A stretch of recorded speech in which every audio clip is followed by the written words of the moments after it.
Bonjour, j'espère que vous allez tous bien. Si je suis ici aujourd'hui, c'est pour vous parler de mes deux romans et de mon choix d'autopublication. Donc, pourquoi j'ai choisi l'autopublication? En fait, c'est aussi simple que la liberté qu'elle m'apporte. Je n'ai pas de date butoir. Je peux écrire quand bon me semble. En fait, en tant que maman de 4 enfants, j'ai pas toujours le temps d'être derrière mon ordinateur. Souvent, les rendez-vous, le bénévolat, les sorties, les cours de danse, les cours d'escalade, peu importe, tout ce qui englobe la vie de maman fait en sorte que je peux passer une semaine, voire deux parfois, à même pas toucher mon ordinateur. Puis la semaine d'après, pour je ne sais quelle raison, je peux avoir 10 heures de libre en une semaine pour écrire, ce que j'adore quand ça arrive. Donc, c'est pour ça que j'ai choisi l'autopublication. Je voulais continuer de garder cette belle liberté-là qui me permet aussi de pouvoir réfléchir à tous mes personnages, pouvoir les créer un à un sans avoir de stress à me dire « Ah oui, il faut que je me dépêche, il faut que je rende des pages ».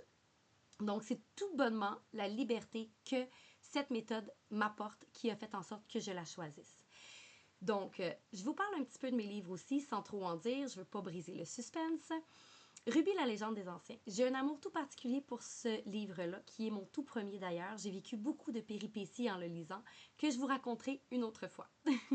Donc, c'est l'histoire d'une jeune femme qui aurait dû grandir dans un monde complètement différent dans lequel elle vit présentement. Puis, ça l'a tout altéré, ce qu'elle croyait connaître, ce qu'elle croyait savoir, jusqu'à arriver à un certain âge où tout redevient, tout se transforme comme ça aurait dû l'être. Là, ça a l'air pas super dit comme ça, là, mais je veux pas trop me lancer dans l'explication pour pas trop en dire.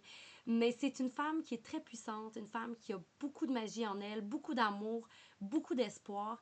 Elle porte un peu un monde sur ses épaules, donc vraiment une femme de caractère comme je les aime.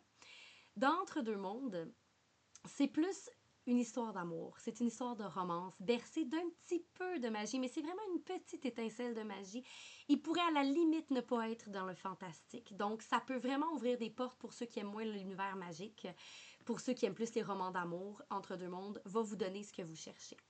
C'est l'histoire d'un homme et d'une femme qui se rencontrent, qui n'auraient jamais dû se rencontrer en fait, parce qu'ils viennent de deux mondes complètement opposés, mais qui vont tomber éperdument amoureux. Est-ce que c'est un coup de foudre? Non.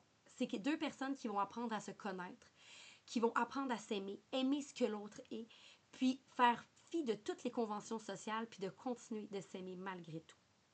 Donc, vous avez vraiment le choix entre un univers qui est complètement magique, avec des histoires d'amour bien entendu, parce qu'on n'oubliera pas que l'amour est magique à son tour, ou sinon une histoire qui est seulement une histoire d'amour, une histoire de famille, parce que dans Entre deux mondes, la famille est tissée serrée, les gens se tiennent, veulent se protéger l'un l'autre, ce qui va mener à des décisions qui sont pas toujours les meilleures à prendre. Si vous avez des questions, si vous aimeriez que je vous parle un peu plus des personnages, un peu plus de l'histoire, un peu plus, peu importe les questions que vous pouvez avoir, envoyez-les-moi, ça va me faire plaisir de vous faire une petite vidéo ou même juste vous écrire un petit mot pour vous répondre, ça va me faire plaisir aussi. Je vous demanderai d'être un peu indulgent, c'est ma première vidéo, je suis vraiment pas au fait de toutes ces choses-là.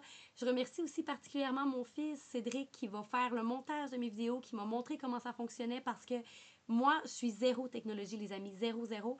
Donc, sans lui, je pourrais même pas être en train de me filmer en ce moment pour vous raconter un petit peu tout ça. Donc, merci mon grand de prendre le temps de m'aider.